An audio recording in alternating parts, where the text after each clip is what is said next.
All right, we live, man. Hmm. Anyway, you never told me what you actually do, like What nine to I five type do. stuff. So that's very interesting. I am a jack of too many trades. I believe that. So I believe yeah. that for you. So what I do now, I actually work for an You never insurance told me company. what you actually do. So, yep, And yep. Mhm. what I do now, I actually Shh, work. why you go ahead? Yeah, I was like, wait, is that me? I wasn't sure. Because you So know me, I go on and I just start spamming people in the. yeah, I'm actually about to do the same thing. Right after I finish this little spiel, yeah, I'm spamming. I Go just for wasn't sure if my camera was going because I'm gonna do it all from the same device. So I was like, you know what? Let me, I'm gonna get my spam on in a second. But I am. I work for an insurance company. I'm an auto damage adjuster. So like when people get into car accidents and stuff like that, I'm the guy that comes out, inspect your car, and tell you like what the insurance company is gonna pay, what it. they not gonna pay, what they gonna cover, what they not gonna cover, how we know you lying and that bumper didn't just get hit and no a deer didn't hit your car and it got paint on it. Like, yeah, I'm that guy. So Hmm. that's what I Got do, it. 9 to 5 wise. And then you still got the podcast going. Yes, yes. So the A Better Me Equals a Better We podcast. Season 3 actually started in October. Ooh, season Um, three. Unfortunately, my dad passed 2 weeks after it started. Oof. So Sorry. that really derailed everything. It took my world just by storm. I didn't know what to do, how to, I'm still putting together the pieces now. Yeah. And it just abruptly stopped. Like I didn't know how to do it. I didn't, how to continue doing it, how to sleep, how to eat, like, Mhm. that sort of thing. So I've been talking with like my core team. We've been really just be revisiting dates and stuff like that. And as of right now, our tentative start date is the 24th of this month. So season 3 will resume the 24th of this month. So that's exciting. So I can't wait for that. And I know my co-host can't wait for that because he's been getting on me like, yo, bro, He's what like, you got let's going on? go, sir. Yeah. So yeah, that's going to be this month on the 24th on Tuesday. So, and I might change the day because sometimes I feel like even though we're at different times, I Mm. always like your episodes are like really good. Like like when you're doing a series or something like that, and I'm watching it, it's like I got to go live, but Jermaine's still on, so I don't know. So I might have to change the day because I need to stay in tune. I appreciate. Listen, you have been number one follower, man. I'd be like, where Trey at? Because if Trey don't come in here, it ain't an episode. Like, where he at in the comments, man? I appreciate your support. Like, Ah, come on, I got to drop in, and I'm finna spam these people. We finna get some support because. Yeah, I ain't finna say y'all like me for play. We y'all gonna like me for real, for real. that is a goal. Uh,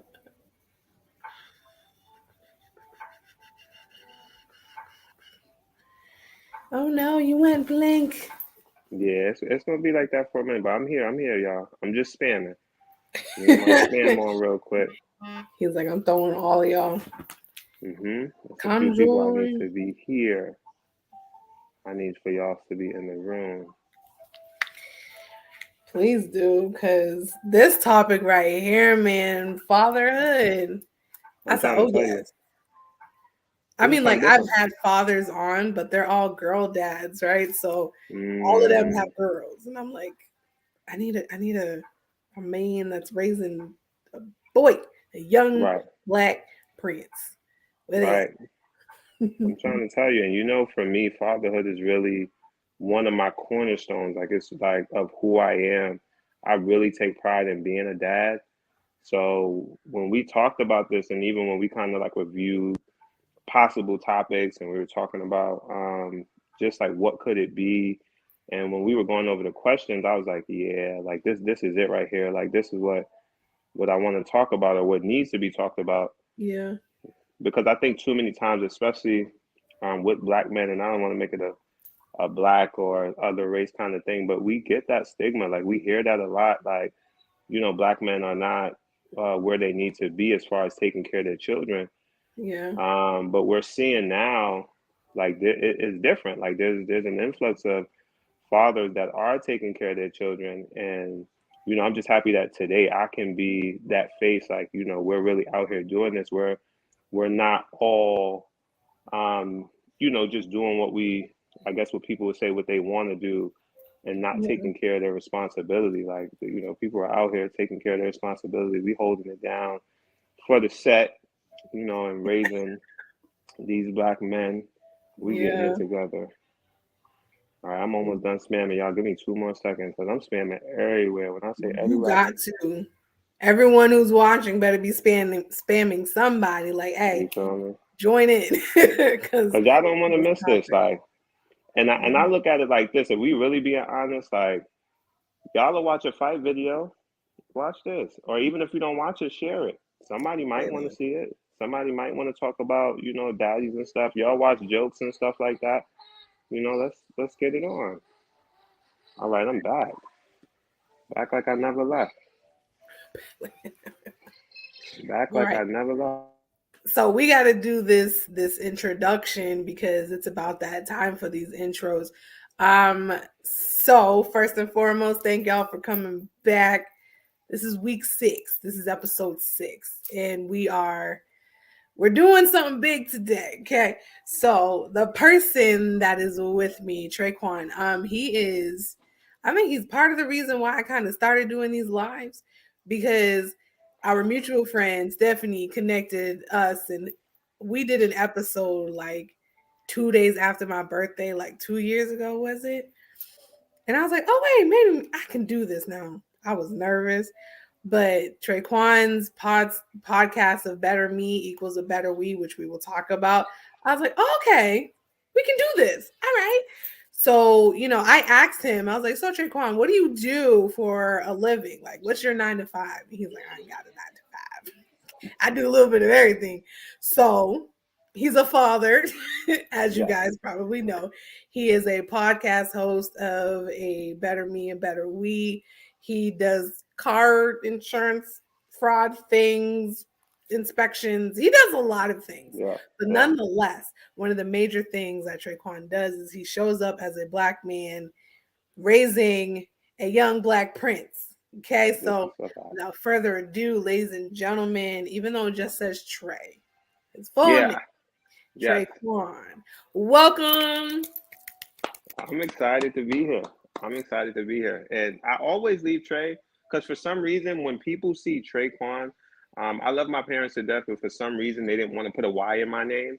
So even though I say Traquan, when they see the TRA, it just makes them say try. So I was like, you know what? Let me just not even confuse the brain with what I'm saying. And I just put Trey. Let's just make it simple. Trust me, I get it because how my mother came up with Jermaine, I had no idea. No idea. So, anyways, let's get right into it. So, since I already introduced the podcast, A Better Me, A Better We, what is that? Can you explain what the inspiration was with it? Like, is there mental health in there, sprinkled in there somewhere? So it's actually a little bit of everything. So what happened was during the pandemic, um, I saw a lot of people gain weight like I did. I gained probably like maybe 40 pounds. At some point, I'm Mm, 5'10", 5'11" on a good day. And I gained weight. I was 235, so that was pretty big for my height. mm, And I would see people say things like, "Yo, I need to lose weight," or you would have people say things like, "Yo, I need to get off of Amazon. Amazon is killing me right now. I spent so much money on Amazon because we couldn't go to stores." mm, So many people were talking about the way that they were spending their money, and just a bunch of different things like not being able to get together and stuff. People were bumping heads in their home, like with their relationships. So you would see like memes like that, like when y'all stuck in the house together, because y'all, my boss calling me. Yes, baby. this is real, y'all. This is Yes, live. my boss is calling me. Um, so I saw all of this stuff and I was just like, you know what? People need this information. But I knew a personal trainer. I knew people who help people with credit. I knew a successful married couple. And I was like, wow, like if only these people that were saying this knew this, like if they knew these people. So the idea was that if each of us could teach each other what we know, right, and being vulnerable enough to say, well, I don't have this, but you have this. I don't have this, but you have this. And that's where the mantra or the mission statement came from. Like, in order for us to grow, each individual has to be strengthened and grow. So that was the idea behind that. And it started with just a conference, and I decided to make it a podcast. Like, you know what, the conference went so well. I said, you know what, let's do this every week and just introduce a bunch of people to each other. And I want to hear what y'all got to say. And then it went from learning from the panelists to like the engagement in the comments being so big that it was like, wait, like I'm learning even from reading the comments after the episodes or during the episode. So yeah, that was the idea behind that, and it's been growing ever since. He is calling you. He Yes, said, I was just gonna say I might have a co-guest right now. Let's see how this goes, y'all. Y'all gonna see fatherhood at its finest. Fatherhood fatherhood at in real life. Anyway, how are y'all doing? Thanks for coming in. If you guys have any questions, feel free to drop them in the comments. Okay, comment. If you have questions that you want me to cover, because you all know I come with questions. But if there's anything specific you want me to highlight, anything specific you want to ask Traquan, feel free to throw it in there. Because we're gonna do this. We're gonna talk about fatherhood, and hopefully his son will cooperate so that, yes, so big that we hopefully. can do this Heavy on the cooperation. in a timely manner. Even though there's no rush, because these episodes seem to be going on for longer than what I envisioned. There he is.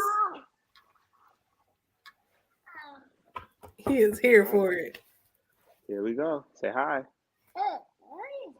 Hi. He's Right, like, don't can I touch jump it. to the phone? Hi. He's a superstar already. You can see it in his face. He's built for this. Yeah, your tablet. Hey, you want to sit here? No? Okay. But He's you're like, rocking out on with your me. lap, Dad. Right. On your lap. I'm trying to tell you. He's the boss. I keep telling everybody, this my boss right here. But I wouldn't have it no other way. That's good stuff. So you kind of alluded to this before, but I don't know how many people were watching, but I'm right here, baby. I throw out the option. Hi. I throw out the option for the men that are coming on the lives to be like, so what is it that you want to talk about? And you was like, men making men. And I said, Right. ooh, that's good. So what made you choose that topic specifically? I chose this topic because I just felt like it was one of those things that you really don't. The society, the media, what we see on social media says that this doesn't exist. And then even in our culture, like a lot of times when you hearing the baby daddy, baby mama is, oh well, he don't do this, he ain't never here, he don't this, like as if this doesn't exist. Now I do just want to say loud and clear that does not mean his mom does not exist, right? That does not mean the other, like it's the mother doesn't have to be dead, absent, strung out on drugs in order for this to be possible, right? And outside of that, this may ruffle a little bit of feathers, but I know, Jermaine, I know you're here for it. I'm here for it all. I'm not one of the believers that women can be men. I'm not one of the believers that when men are not around or not present in their kids' life, that women can say, I'm your mother and your father. And, I understand what you're trying to say in the sense that you're going to do what you need to do for your child and fill every gap that you possibly can. Yeah. But I'm sorry, there's just some things that we bring to the table that you just can't be. You can't be a father. Like you can do the best that you can but you'll never know what it's like to be a man. You'll never go through the same things that we go through. There are certain things that you just won't be able to talk your son through, and vice versa.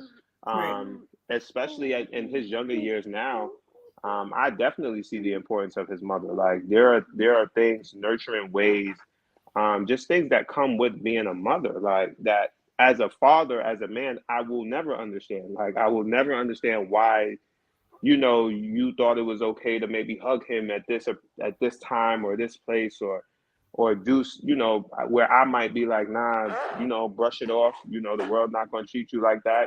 Get tough, and you may see something different as a woman and say, listen, this is what he needs at this time, and that may actually be what he needs. So that was my thought process behind it, is just kind of talking about the importance of us, and actually saying, like, I understand a lot of men are absent and a lot of women have to fill in the blanks. But no matter, I always think about that scene in Drumline when Nick Cannon cut his hair, and the dude was like, "You can look like me, but you ain't never gonna play like me." Like Yeah. it's the same thing with fathers. Like, you can play the father role, but you're never gonna be a father, and vice versa. Like, Yeah. so yeah. That was good. And you started to talk about it. We're definitely going to circle back into the stigmas, because these stigmas,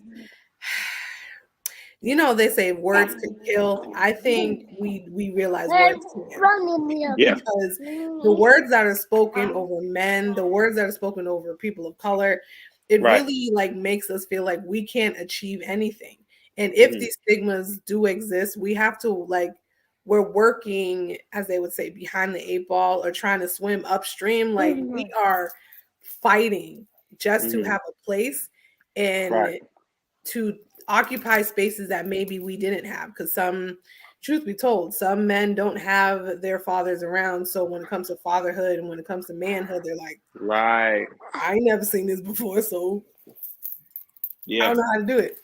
So I have a really good question, and I hope you're ready to answer it. I can't wait. Why are Black fathers important? Why are Black fathers important? Mm-hmm. Um, because we're different. Um, we're different in the sense of what we bring to the table, what we have to go through. I heard a quote recently, and it was a woman that said, "Why is it that men always? Why does it seem like men, or most men, always have the answer to everything?" And I do just want to say, women, we don't have the answer to everything, but a answer. It may not be the answer, but a answer.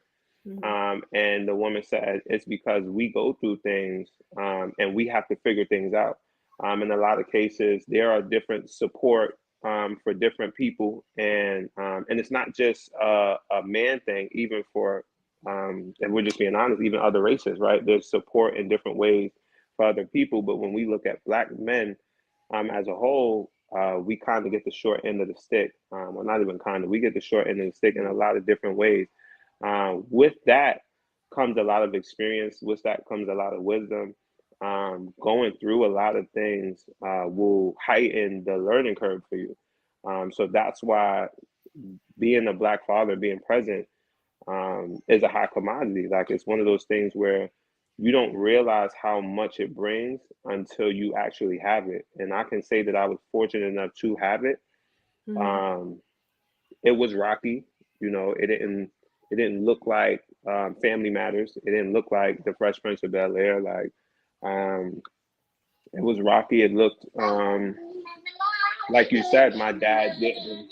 Can I get a second? Can I get a little second, please? No. Yes. Can you watch Paw Patrol? Yes, you can. It's the toes for me. He done wrapped his little foot in Right. like, You see him, like, and at this point he just like, yeah, so you think you about to answer all these questions, and I'm just not with it. But when I knew when I knew that he was gonna be present, I said, if he does decide to be a part of the episode, I do think this would be great, because this is a part of it, right? This is what it comes with. And oh, Good Times too. I'm sorry, it didn't look like Good Times either. Um, and my dad, like, he was very honest. Like, there's an episode, that I did, on the podcast, that was, I'm a father, but I grew up without a father, and I had my dad present during that, because he was very vocal about the fact that he didn't have a blueprint. Like, he was doing the best that he could. He thought that fatherhood was just giving money, at one point. So early on, the first half of my life, I would say I didn't have a relationship with my dad, like a real working relationship. I saw him every day.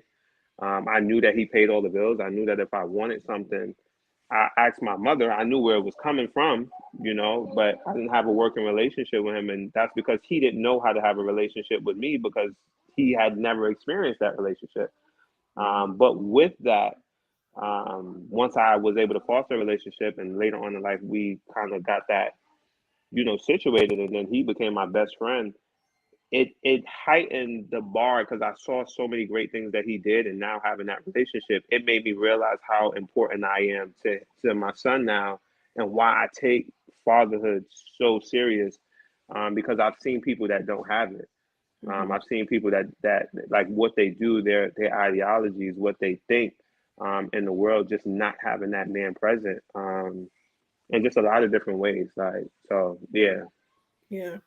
So as a father, like what are you trying to raise, or what morals, values are you trying to place in your son so that he can be an outstanding young black king one day?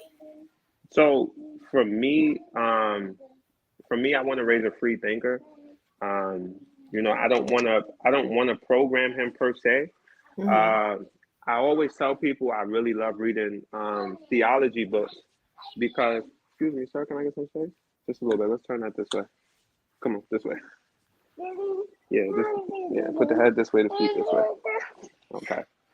So I really love reading theology books because not only do they speak towards what you may believe, but it also challenges you by letting you know what other people who may be in a similar faith believe. And that's what I want to do with my son. Like just present him with a bunch of different options. Like this is an option in sports, being a doctor, being a lawyer. Being an artist, being whatever it is that he shows interest in. I always make this joke with my friends, like if my son want to be a professional Ninja Turtle, like I'm fine in the classes, like, and that's just my thing. Like my thing with him is just to pay as much attention to him as possible to see what he leans into and to try to nurture that. Iman Shumpert said something interesting in an interview. He said, too many times you'll see your kid, let's say with a camera, and we'll, instead of teaching them how to use the camera, we're like, put that down, don't you touch that, like you're gonna break it. And it's like, yo, why you don't show him how to use it? What if he got the eye you never had? Like, what if they could do something special with that? So that's just my biggest thing with him. Teaching him respect. Obviously he doesn't respect me much at this point. I But shot you in the neck. right. But teaching him respect, to respect the people around him, and then ultimately, whatever it is that he wants to do, just supporting him in that, and not just him, because I do have an older son, as well. So even with my older son, like just whatever it is that they want to do, and I feel bad for my older son. I haven't told him this recently, but if he ever sees this, he's probably gonna. I don't know if he'll find it funny, but he was my learning curve, right? Like I was when he was younger, I was a lot harder on him, right? And I had to learn, like, bro, you're being your dad, like, but the part of your dad that you didn't like. And now, like, my biggest thing with him is like, all right, let me love on you. What do you want to do? I play basketball. I train people to play basketball. And my son likes soccer. Like my oldest son, he likes soccer. So I got to find soccer programs, right? He likes fencing. He wants to do sword fighting and stuff like that. So fencing class starts in a week. So I got to sign him up for fencing. That's not something I would ever do, but that's my goal, is just to nurture everything that they want to do. So whatever it is that they choose to do in society, they'll be great at it because it's a place for them. They just have to find that place. So just helping them find that. Yeah, that's beautiful because, like Stacy said, like we have to be progressive in our approaches to a lot of things these days. Like he's like biting your ear because the problem is that we have men who are going out into this world without that strong male role model that's present in the home. And here's Right. another thing we have to talk about, okay? Right. Because showing up isn't just I'm gonna shoot you a text or oh, come on now. Pop in, I'm gonna pop out. Like, let's do it. Showing up is more than just physically showing up. How do we, or not even we, we don't talk to y'all men. Talk to the men, sir. How can men show up not just as a dad, but as a father? Because there is a difference between the two. So showing up, whether you are a girl dad, whether you are a father of some boys, how do you show up? Because we really need to talk about this. So this is something I actually just learned, and I'm still evolving and learning in. And like you said, I've even been, so it's not just popping up from time to time. And I've even learned it's not even just being in the room.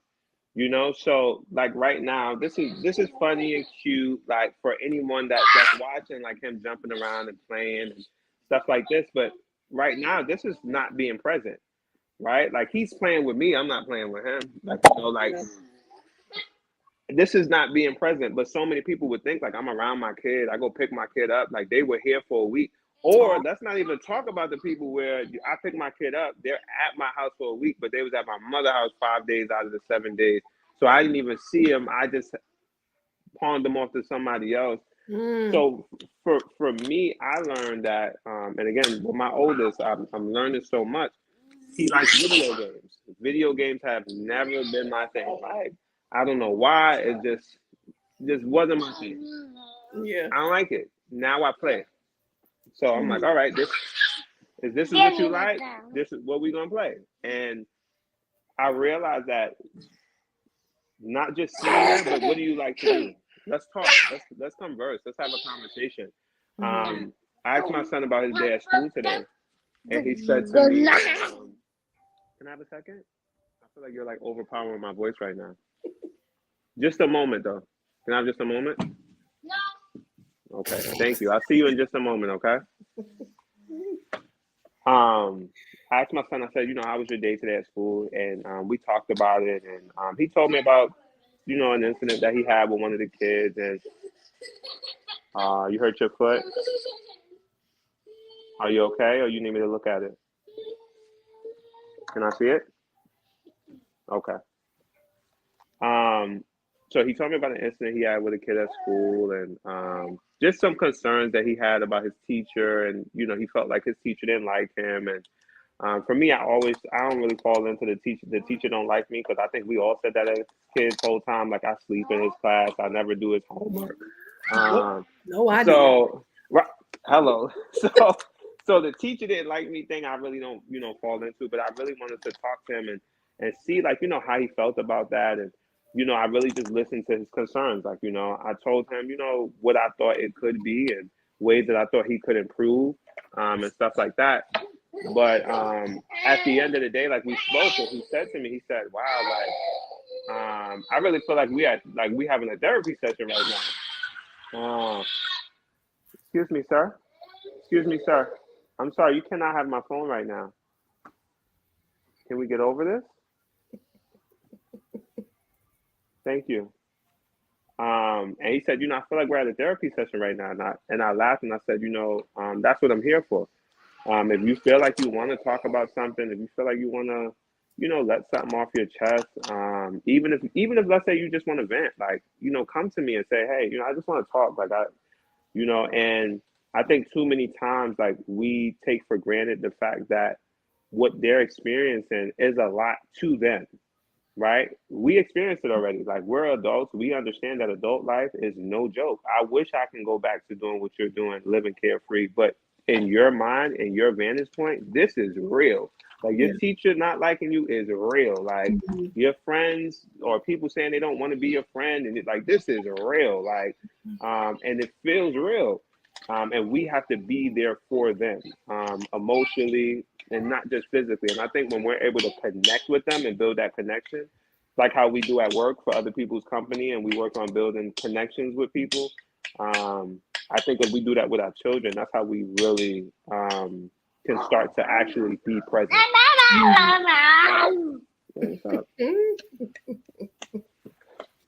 I like what you said though. It's not just about physically being in the building. It's not just about being in the same vicinity. It's about how you guys are interacting. What are Yeah, you guys talking about? What morals and values are you instilling in your child? That's so important. And then, of course, this is a mental health podcasty mm-hmm. thing that we're doing here. You mentioned something about like going to therapy. Now, they obviously hear about me always promoting mental health and therapy because Yeah. I'm a counselor, right? But do you think going to therapy can help a man become a stronger man first and then father second? Yes, yes, I do agree on that. And there's a lot of different reasons why. Especially this generation of men. Mhm. Um, we were we got a mix of like Left for Dead, Mm. with a little bit of like Don't Be a Little Girl.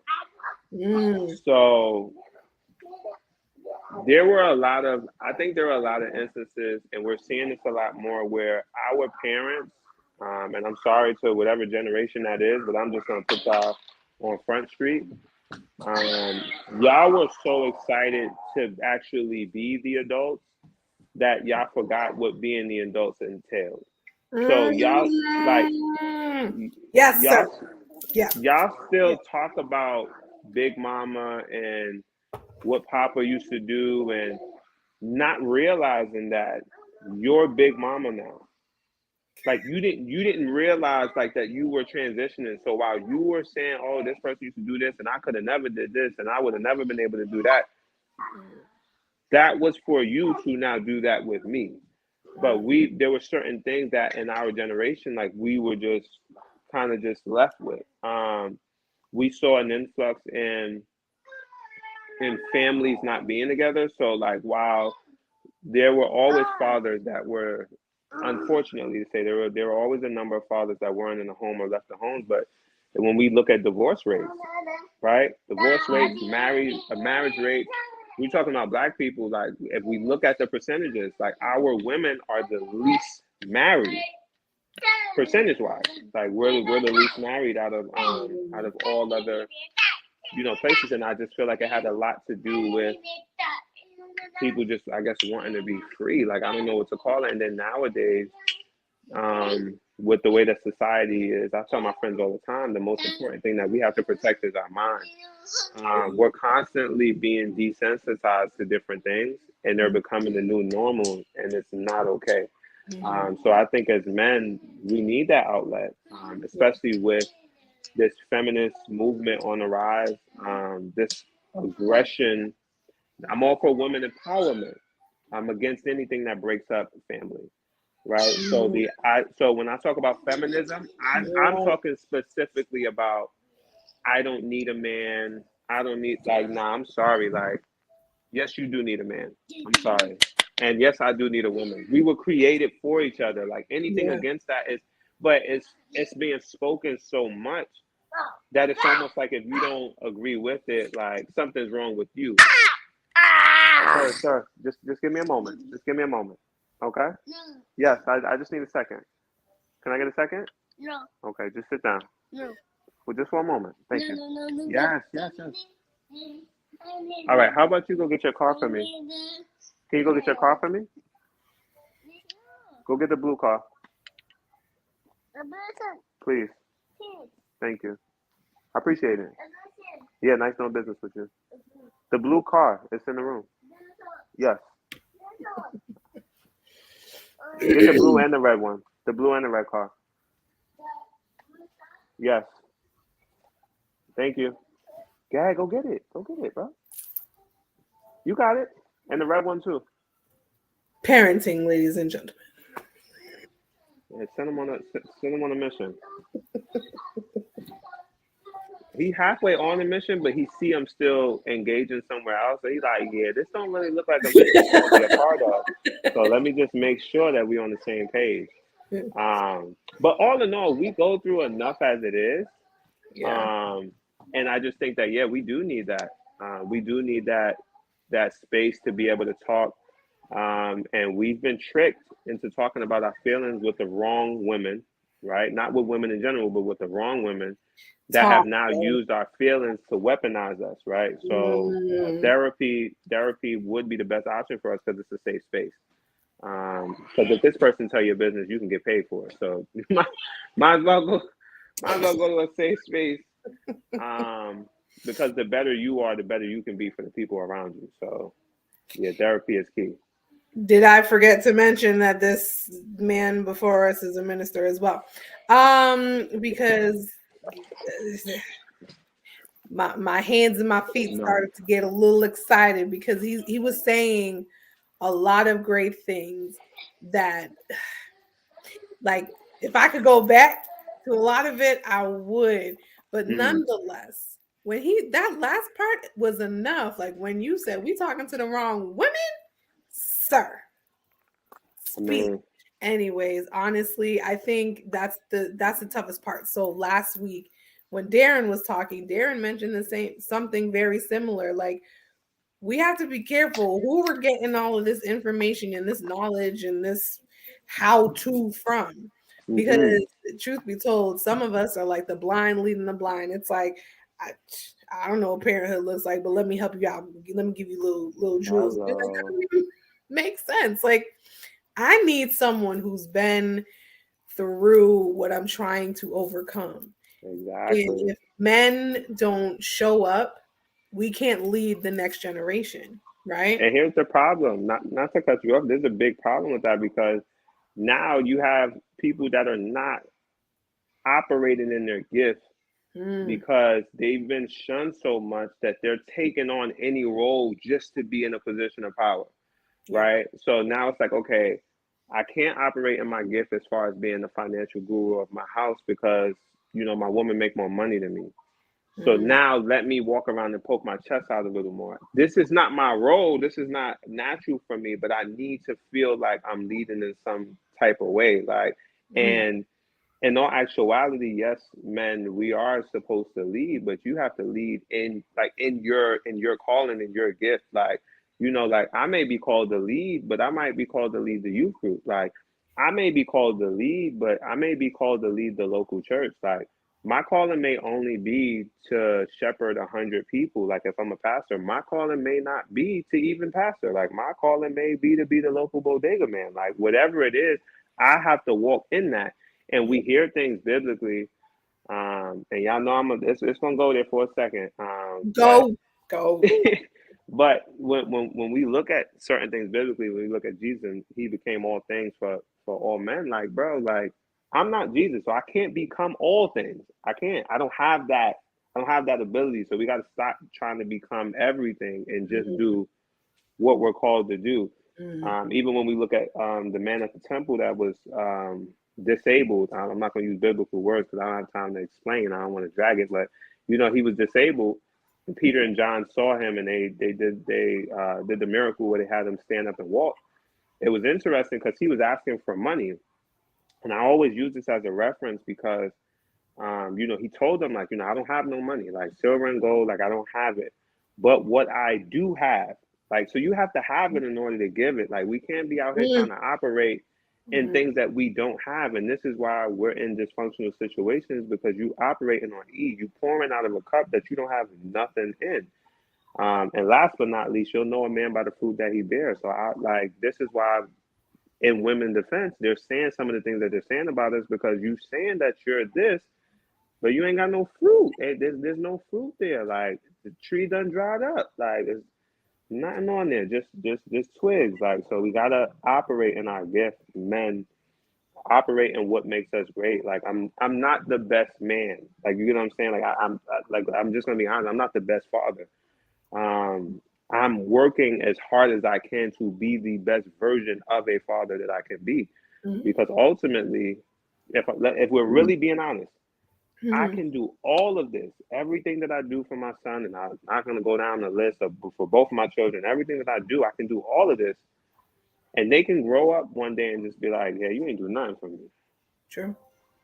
And True. that's just the reality of it. But I'm striving to be the best version so that they don't go through that, so that they feel like I've been set up in every way possible. There's no manual to it, but I got to walk in my gift. And as long as I walk in my gift and my calling, like that's how we get there. Like, Stacy, listen, between the two of y'all, Stacy's in these comments. Stacy's great. But sir, listen, like I told Darren, I'm gonna tell you the same thing. I'm about to cut my camera off and I'm just gonna let you have all of that because sir, sir. Yes. And you know what? The one thing I love about how you can tie in like what we're talking about in Jesus, it's not just because I'm a believer, but it's because Jesus was the example, y'all. hello. Like when we trying to operate in this thing called life, and we are often trying to figure out, especially as Black people, we're like, I don't know where the example is. Like and we're constantly looking on the media, like I want to be the next Michelle Obama. I want to be the next Queen Latifah. I want to be the next Barack Obama. I want to be the next. I don't know if anybody's saying they want to be the next Kanye no more, but Mm-hmm. whatever, right? And it's like, can we go back further though? Because the way that Jesus did life, okay? Yeah, yeah, did life. I like how. Like just the way he did life and the way that he healed just by having simple conversations. And I'm like, Yo, listen, I may not be able to do much in this life, right? But if one thing I can do is I'm gonna have a conversation. And I'm let's gonna have a go. conversation that's gonna break some stigmas. Push the Because the problem envelope. is we are operating in ignorance way too much. Way too Mm-hmm. much. And when it comes to Black fathers, I mean, yes, I grew up in a single parent home and my mother was doing the work. But at the end of the day, I was raised by a village. Okay. So I had uncles who stepped in, I had cousins, male cousins who stepped in. And it's because of the relationships I had around me that I'm able to show up in the spaces that I show up in. And listen, I'm trying to get to these questions. I don't think I've asked you but two questions. I'm telling you. But you said something so important, so Mm, important. And I want to make sure I reiterate this and touch on this again because again, I don't want any woman that may be a single mother to be discouraged about the fact that I said that. Like women, like you can't be the mother and the father. Like you know what I'm saying? I don't want them to feel discouraged and feel like their child is going to be without mhm, because your child can have a father figure, mm, and if not a father figure, a male figure. What my dad learned about manhood, he didn't learn from his dad. Like I said at the very beginning, like he didn't have one. Like for the first half of my life, like up until like my adolescent years, like I saw my dad, but yeah, that was it. Like I just saw him, and then some days I didn't see him just because of his schedule. So like I would, by the time I got up, he would be coming in right after me. Then like his schedule, like I would be coming back from after school, he would already be gone. Like so, like even the first half, like I didn't see him mhm, like physically or whatever, and he was there, like he was there, but I still had to learn from somebody. Like your son, and this is not to exclude daughters, because mhm. daughters without a daughters without a man in the house are like, I'm trying to think of a nice way to say this.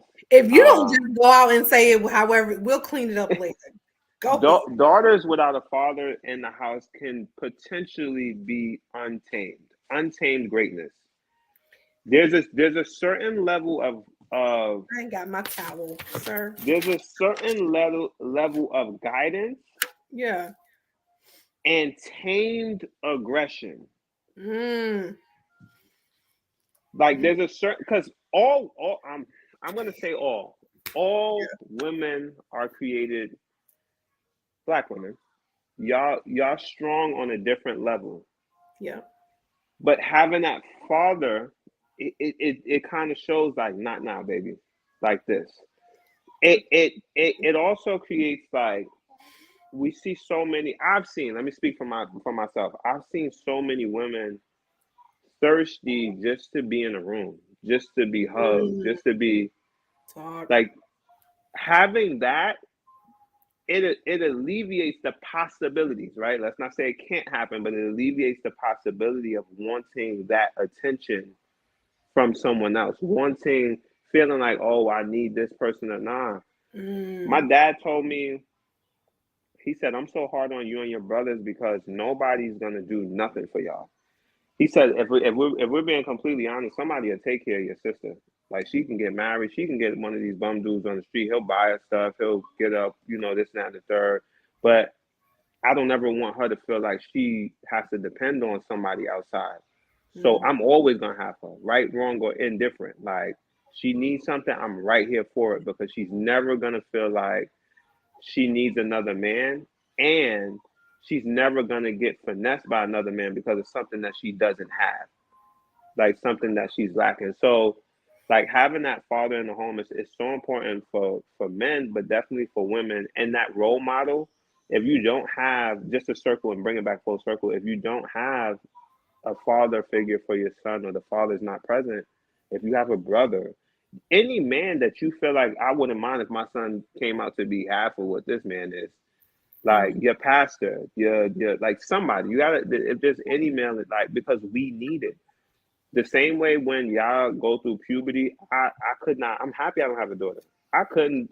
I don't know how to discuss cramps, and I can tell you what I've heard, but y'all been through it, so it's a different level of understanding. Like, and it's the yeah. same thing with men when we're going through different things and different emotions. It's a different level of understanding. So just get that male figure. Don't be afraid of that. Like embrace that. Like yes, Mm, your son doesn't have his father present, but embrace the male figures in your life. Have him around them. It's okay for him to be around you all the time, and that's your buddy, and him to be around the women, but put him in a circle. Put him out there with the boys, and let him learn. Because ultimately, my mom used to tell us this when it came to getting in trouble. She used to be like, you get in trouble, you go to jail. I can't save you. And it's the same thing with the world. If you mm, coddle your child and you don't have him around men, when you get him out there, he's a little more feminine than the other men. You can't save him. You can't mm. save him on his job. You can't save him in his marriage. You can't save him, when he's out there. Like now, it's his job to be where he needs to be in the world. So have them around men if you can. You know. Sir, I'm about tired of you. Listen, this is why he's here. Now, I'm not going to say who said this, but he is a friend of the show. He said Hmm. one of his prerequisites when it comes to a wife is that she has a father. And I said, why is that? Ooh. He was like, he alluded to what you were saying because he was like, these undisciplined females when, who have daddy Mm. issues, I can't. Because, like, women with daddy issues, and I'm saying we because it is Hmm. what it is. Right. Hmm. Uh, we try to get that attention because we crave it, right? It's like Hmm. I know what it's like to be loved by a female, but I don't know what that looks like from a male. Like, yes, again, I had, my uncles and my cousins and my brother, all of them were great, but it's like it wasn't enough, like to have that Yeah. embrace from a man, not just physical embrace, but to know that, like, a father creates that buffer, or a man Yes. creates that buffer, right, where we can get kind of crazy, and he can teach us how to reel in those emotions because we Right. got them, right? Right. But it's like that's so good, sir. You're just speaking some good stuff. So can we talk about what it's like to raise a man? Because you said, what is, if a black father is present, there's certain things that we can probably avoid for the girls. What is it that we're trying to work out or work into our young boys so that they can survive and thrive out here? Because uh, I don't remember what week we said it, but sometimes the goal for a man is when he leaves the house is just to return back home. Yeah. Mm. That's it. Mm. So how do we create a culture for our sons, for the next generation, to first of all be hopeful, because there's not a lot of hope, unfortunately, because the world is what it is. Mm-hmm. But how do we make a successful life for our men, young boys? Uh, I think it starts one by teaching them not to hate themselves. Mm, Um, I know you guys, heard a lot of biblical stuff, but I live in the world too. And I saw an interview that Nipsey Hussle did, mhm, and he said people don't understand that when they're, and I'm paraphrasing, I don't remember what he said down to a T, but he basically said like people don't understand that they get in this car, they have issues with somebody, and um, they're riding around this neighborhood looking for the person, right? And they're riding around this neighborhood, they're looking for this person, and they're saying, "Here you go."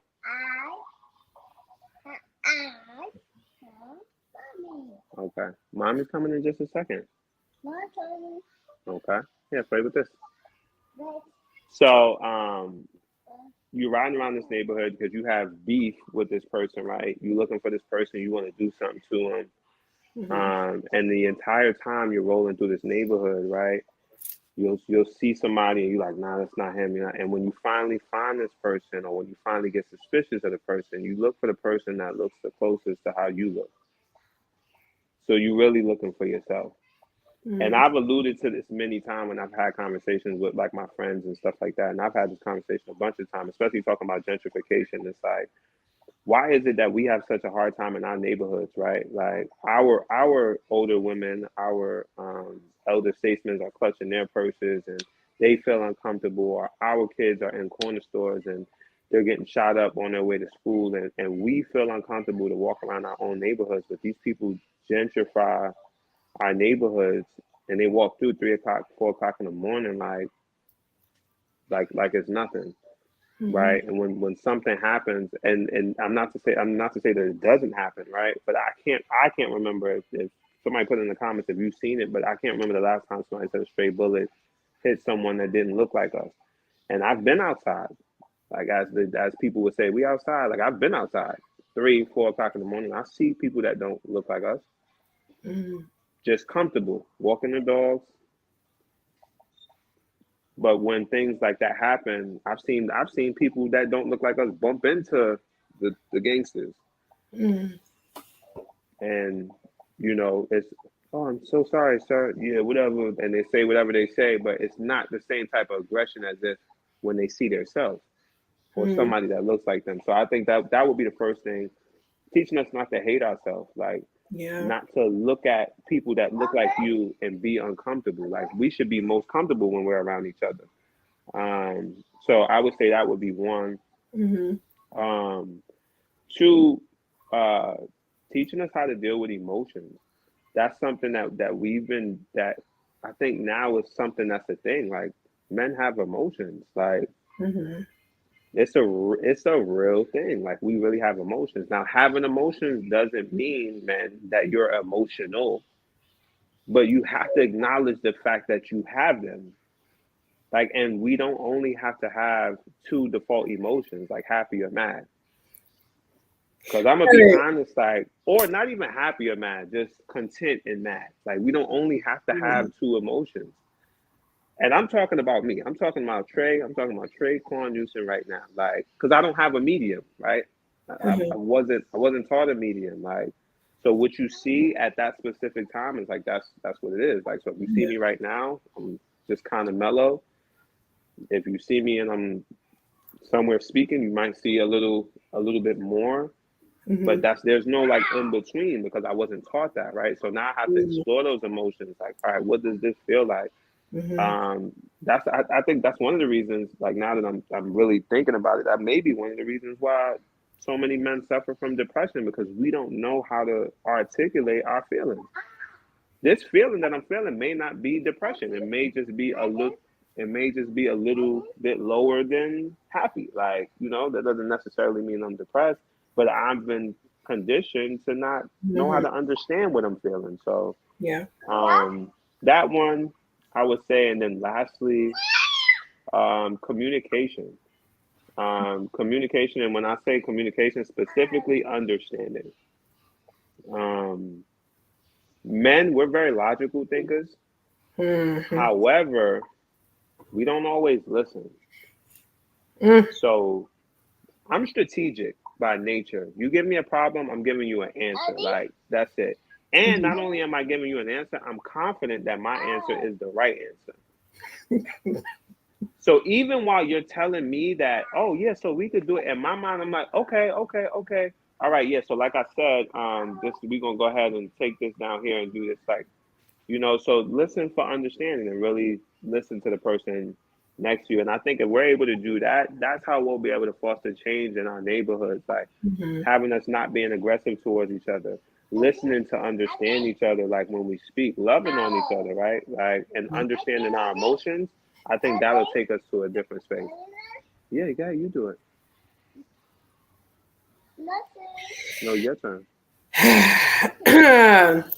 You know, like I say every week, we can go on and on and Wait. on and on because there's just so much gems that are being dropped by the men who grace us on this on these lives.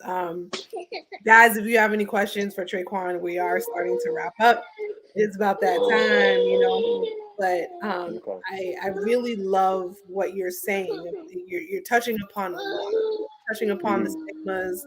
You're touching upon the false narratives.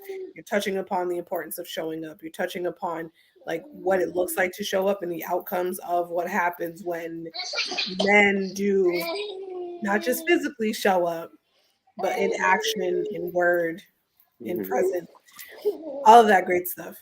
I think the last question that I always ask everybody is like, you know, what is your charge for other people?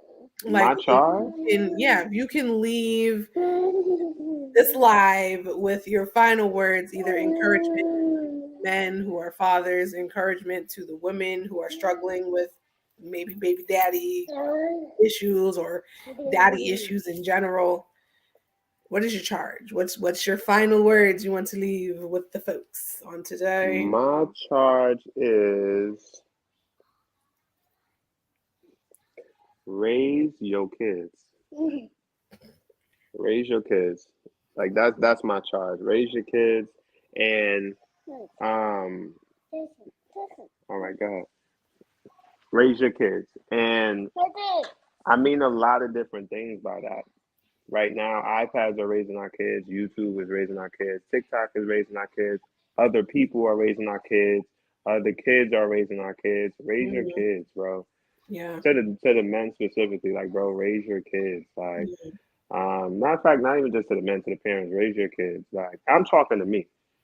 I got a job just like everybody else. I have aspirations just like everyone else. Like, my dreams aren't bigger than your dreams. Your dreams aren't bigger than my dreams. Like, but raise your kids. Like, take that time out because it's only a few more years before you wake up and you don't know who your kid is. Like Mm, when they get bold enough to tell you how they really feel, what they're really into, what they really think about life, and you looking like I never taught you that. You didn't teach him anything.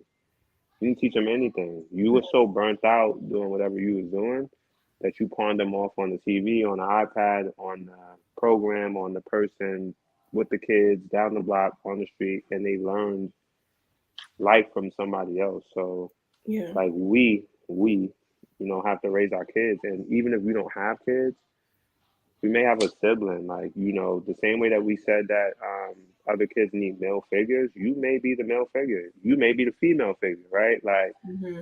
yeah, like every like we all have a responsibility to someone, even if we're not responsible for someone. Yeah. So yeah, let's raise these kids. The change that we want to see, it has to begin in us, so that when we pass the baton, the world can be what we want it to be. It can be whatever we want it to be, but we just have to do it. Hmm. It's nothing to it but to do it. So raise your kids. Raise your kids.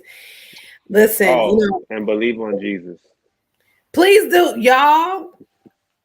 Life is ghetto out here. If y'all don't know Jesus, I'm trying call to me tell and we you. can have a conversation about Jesus because he is a necessity. We talk Amen. about like the hierarchy of need, about food, shelter. Jesus need to be in there because this life we cannot do without him. Get And him. as you were talking, I remember I had this conversation with one of my clients, and he was talking about, he was so angry because his father just wasn't around, and he was like out here acting reckless, and then his mother remarried, and even though it took a while, he was like, now I am so much better because my stepfather showed up, and because he kept showing up, and no matter how much I pushed, no matter how hard I tried to push him, like I tried to get rid of this man, but because he kept showing up and he showed me that he loved me and I'm not even his kid, he's like, that changed my world. And so, Mm, if we're gonna raise these kids, if we're gonna step in, like I like to say, I'm everyone's black auntie. Okay. right. Do Hello. like biologically, I got 9 nieces and nephews Mm-hmm. across the board. My older brother gave me 5 nieces and nephews. My young brother gave me one. My sister gave me three, and then I got all of these god kids. I like. There's a village, right? And I'm everyone's black auntie. Listen, you will not find a kid that is connected to me that's going to be like, I don't have a positive role model, and no one's trying to. I'm showing up. I'm showing up Yeah, to boy. basketball games. I'm showing up to volleyball games. I'm showing up to your spelling bee if you want me to show up. You hear me? So show up, be present. And like Traquan said, don't just physically be in the place. Make your presence known by having the conversation, interact with them, get to know them. Actually, I do have one last question, y'all. I promise you, this is the last one. So, I haven't said my personal experience with my father because this isn't about me, this is about everybody else.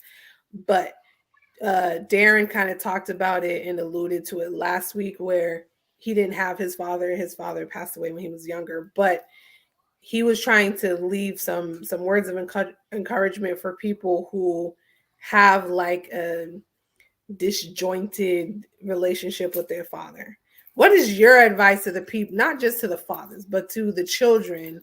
How do we rekindle and rebuild trust with our fathers who may or may not have been a consistent figure in our lives? All right. All right. For all of the um, people who may have developed an inability to be the bigger person, Mm-hmm. this one is not going to sound too good for you, but um, you gotta. I think so. For me, right? I'll start. I'll use myself as an example. I actually, I kind of alluded to it a little earlier, but I didn't always have the best relationship with my dad, Mm-hmm. right?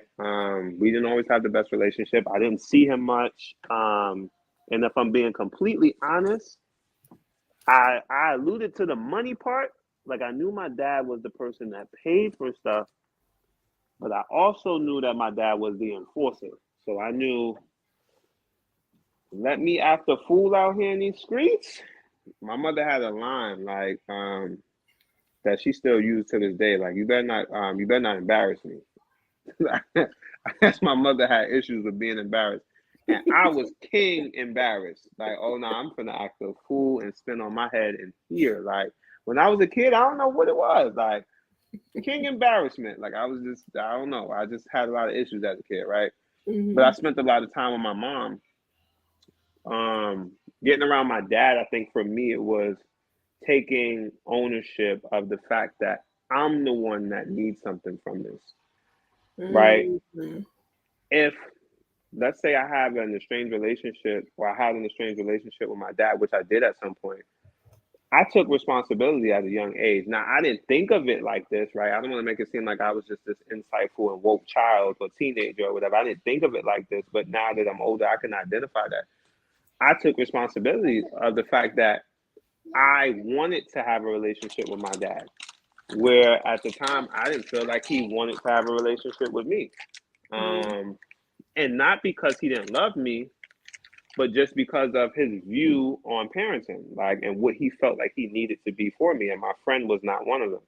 So take responsibility for the fact that you're the one that needs it. Like, you're the one that wants it. And he or she might want it too. They just may not know how to show it. But rather than pawning it off on them, take responsibility. Like, I'm the one that wants this, right? And once you're able to accept that, I think the next thing would just be what I did. I found common ground, right?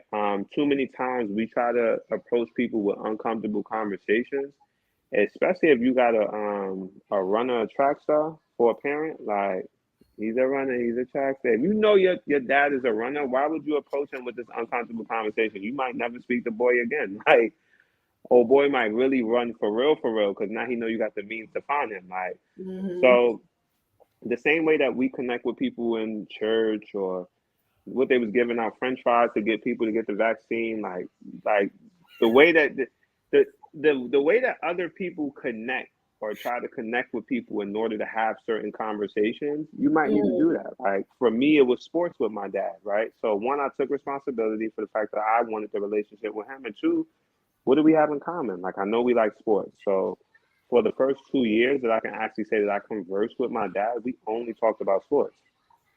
Like, we only talked about sports, but the sports conversation opened up just us having dialogue, right? Or just us furthering the conversation, being in a comfortable space for us to have conversation, and stuff like that. And then I would just say, lastly, just be open to it being whatever it's going to be. Like, you don't know what it's going to be. We would like for it to end, in a certain kind of way where everything works out, and, y'all ride off into the sunset. But you might start to get to know that person and be like, I'm gonna be honest, I really don't like you. Like, um, and that might not be like, we don't ever talk again, but it might not be what you expected it to be. Like, how when you're a child, or you grow up just wanting something, expecting something, and you have this grand, like, great time, or how, like, it's gonna be like in a movie or something like that. And Mm-hmm. sometimes we have to accept the fact that it's not gonna look like how we want it to look. I heard TD Jake say one time that we think that we serve a God of tables and chairs, when the God that we serve will give you a tree and an axe. Like, you get what I'm saying? So it's not always gonna look like how we want it to look, but nonetheless, the job will get done. So one, take responsibility for it that you want it. Two, make the conversation comfortable, and three, accept the fact that it might not look the way you want it to, but got the job done. I feel exposed. Anyway, you said some really good stuff. I was taking note. I was mentally writing all of that down. Yes, sir. All right. So, Traquan, sir, you'll be back because we do this. This is not our first We episode. here. We here. We gonna be here. Thank you so much for coming, sharing your expertise. You did amazing, amazing, amazing, amazing. Well, I thank you am, for having me. of course, sir. Listen, this your fault. You the reason why. No, I'm kidding. I'm kidding. The Lord had me doing this, but all of you who joined in, thank you for joining in. Please do share this with anyone who needs to learn more about fatherhood, just to hear the Black man experience. Anyone who just connect to Traquan, he's here. He's on Facebook. Traquan Newson, not Trey, but Traquan Right, Newson. that's me, Traquan. I just didn't want to confuse y'all, but it's Traquan. Um, I get oh, it. and anybody that want to teach us something, put it in the comments. We still open books. We still Heck learning. yeah. So throw Yeah. that in the comments too, cause fatherhood hard out here. Y'all see, I'm struggling. He been on my neck all episode. So if y'all got any suggestions, let me know. Because listen, I'm everyone's Black auntie, but I ain't the mama. Okay. I come in, I do the discipline, I like And there yank you them by go. the ears. There you go. Anyways, you guys, thank you again for chiming in. Next week, we're almost done, y'all. Next week, week 7, I'm bringing in a colleague of mine. His name is Corden James. I call him Mr. 4.1 because apparently this man got 4.1K followers. And I'm like, I'm thankful for the 105 that I got. Hello. So I'm going to take it. I'm going to take it. But Corden's going to come next week. We're going to talk about resilience and how to come back from a very horrible experience. He's going to share his story. He shares his story very, very often. But we're going to come back. If you guys need to talk to Traquan, you can find him on Facebook, Traquan Newson. He is also on Instagram. What's your what do they call it? Your tag? Just underscore Trey with 2 E's. You can do a better me underscore better we. And Kingdom underscore hoops underscore for basketball training, tournaments, and workouts. Right, because he does a little bit of everything. I'm You trying need him my to hand to preach at see. your service. He's in New York. Yeah, He's in New primarily. York. I'm out Y'all here. can get him virtually. Don't make me turn your U service up. I take flight, so don't have me to come if you don't want me to turn it up. But I'm gonna turn up in the name of Jesus. In the name of the Lord, hallelujah. Anyways, you guys, I hope you have a great night. Traquan, you have a blessed night. I hope to see everyone back here next week, January 17th at 7:30 p.m. as we talk to Corden about resilience and the comeback kid. Y'all be blessed. See you later. Have a good one. Peace.